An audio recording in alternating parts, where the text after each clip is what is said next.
are we going to get a competitive quarter-final this weekend? I think we might have to be waiting until Sunday. Touch wood. Haven't watched the Northampton-Castres game on. That's on in approximately 23 minutes. But yes, in the end, it's Bordeaux 47, Munster, who gives a crap? Look, there's some obvious points here. So I'm going to talk about the obvious things, because I think that's obvious of why the game was obviously won by Bordeaux. And then I'm going to talk about probably why we're at where we're at. Okay? So, Munster. Mistakes. Couldn't throw a line out to save their lives, which feels like an anomaly. Is that the word? Anomaly? Anonymous? Strange. Strange for them. They've got British and Irish lines in that pack. They've got a cohesive... Like, the pack is one of their strong suits, right, in terms of what they have. And yet the line-out was just... So, just not there. Not working. I don't know whether, Bordeaux had some sort of, research session where they understood all the calls that Munster were making, or whether it was more Munster's ball in terms of their fault, in terms of were they getting the calls wrong? Was there just a disconnect between the jumpers and the hooker throwing it? But when you've lost that many of your own lineouts in a row, of course that's going to be an issue. It's the same as, if you're getting dominated at a scrum, it's an issue. It's basically meaning that it doesn't matter who is throwing it at the lineout, it's always going to be Bordeaux's ball. And Bordeaux will even thrive off you losing your own ball because your attacking line is not set up for a defensive line, and that's when the dog legs appear, and that's when Bordeaux's quick counter-attacking pace just slays you, just puts you to the sword. So it wasn't just the line-out that was an issue, there were knock-ons that were unforced, and it kind of really puts in perspective why this Bordeaux team is so good. This Bordeaux team attacks you. It goes on the offensive both in attack and defence, right? They really rely on an errant kick, a drop ball here, a knock on there, and they'll attack. As soon as they have the ball in their hands, they will attack. They're not looking for quick, clean breakup. They're not looking for structure. They're just looking to counter-attack at any point in the pitch. So it's almost like when you're playing Bordeaux, you can't have a performance where your defense is 9 out of 10 and your attack is 5 out of 10. It almost feels like every part of your game needs to be 8 out of 10. I'm talking scrum needs to be 8 out of 10. You need your line out. You need your attacking play. You need your mauls. Everything needs to be 8 out of 10. It needs to be of a certain average, because if it's not, it's going to get attacked by Bordeaux and exploited, right? You could be the best defensive team in the world, but if you have 3 or 4 errant phases of play, Bordeaux are just going to pick up the ball and they're going to find the space and they're just going to attack it and they're going to go, right? And that's what we saw today. That's how Bordeaux ended up punishing Munster. But Bordeaux are not perfect. And I think the final score that we saw at the end, and Munster having those 29 points, that wasn't a fluke. That was Munster scoring legitimate points. They weren't garbage time scores. Up until that kind of the final try by Bordeaux in the last few minutes, it was getting real tense. Bordeaux make mistakes. It's part of their game. Sometimes they lack discipline. You can see that with the cards that they had come against them, which were legitimate. There was some errant referee calls today, but I'm not going to linger on that because I don't think it really changed the overall result of the game. I think if the calls that were made that I questioned were made properly, I don't think it would have changed. It wouldn't have made Munster win the game. So I'm not going to dwell on it. Small little comment on it, and we'll move on. But yeah, I mean that's really where it is. That there's opportunities there to beat Bordeaux if you're just clinical, and I feel like that's the way to beat this Bordeaux team. You got to be clinical and be 80% in every aspect of your game. It's a very difficult task to do, but it's not impossible. I would even kind of falter to think maybe Munster would have been better suited to not play with ball in hand. Maybe they would be better with kicking it. maybe having a box kick and competing in the air. On paper, the players don't look like they could compete as well against Bordeaux in that aerial battle, but, at least try something different. And the one or two occasions where they did box kick, it did work for them. So we talked about the obvious.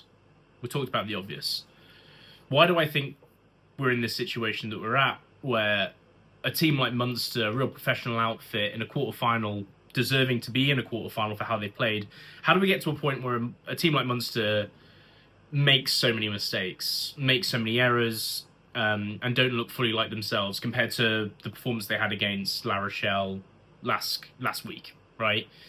And I think a lot of this is due to organisation of the tournament and how it's set up. What I propose, and I think what a lot of people would probably appreciate, is if there were just less teams in this competition. I think there's too many teams, and it leads to too many games, and having to stuff too many games into a short amount of time for everybody. It's part of a deeper question around rugby in terms of when is the off season for everybody? When is their time off? I think there needs to be a question of, do we need this amount of teams in the Premiership from England? When you've got 8 teams in the Premiership, and you've only got one of them left in Northampton, and the rest of them were like mincemeat compared to a lot of these teams. You've got, I think it's like quite a lot of teams from the URC. I think it's 6 or 8. Do we need to maybe think about condensing this a little bit? Do we just take 4 from Premiership, 4 from URC, 4 from top 14, maybe one more from the URC in the top 14, not because of quality, but more because I'm just doing that in terms of fairness for the amount of teams that are in their domestic league.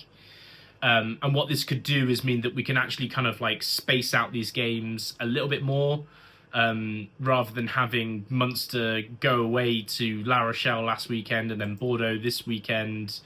Maybe it means that the URC or whoever's domestic league is plugged in a little bit more, and there's some home games that are there and available. Like, I get it. Like, Munster, for their seeding, they're playing away games against 2 French teams. Like, that's just where they were in the table and everything. But I don't think you can deny that we're starting to get to the point with rugby now where every part of the calendar is stuffed full of a game that I think, other than like, the finals of games, I think we're starting to see maybe like a suffering of quality in terms of the competitions, because we're going for quantity instead. I mean, just look at the controversy in terms of last weekend where Saracens said, we're not going to be playing any of our like star players because we're going to keep them for the Premiership and focus in on that. I think there's a question that Leicester probably did that, because you can see with their selection against Glasgow, and all the South African teams are not in Europe anymore, because I feel like they make the same decision as well to not take Europe as seriously. And I think maybe we just need to just build in some fallow weeks universally. And it seems like it's such a simple thing to say, but such a complex thing to do, because you'd need all the different unions talking to each other, unless maybe World Rugby steps into this.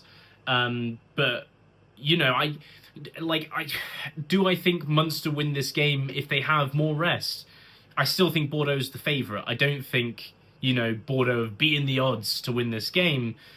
But I definitely think if Munster were making less mistakes and looked less tired, this would be a lot more of a question of like who's winning this game and who's not. And really, what we're really getting to is that the teams with the deeper squads end up just going further. Because they can have the turnover and they can bring players in that are on the bench or in the squad and they're the same quality, which is fine. That's the benefit of having a deeper squad. But if you don't have the money for that, you compare a club like Munster against a club like Leinster, you kind of get priced out of the market a little bit in terms of being able to like compete in the Champions Cup. So yeah, I've mentioned this before. I think it's a real serious issue that rugby has in general, that none of the leagues talk to each other in terms of like managing time. Like, the international teams have as much trouble with that in terms of making sure that players get adequate time off.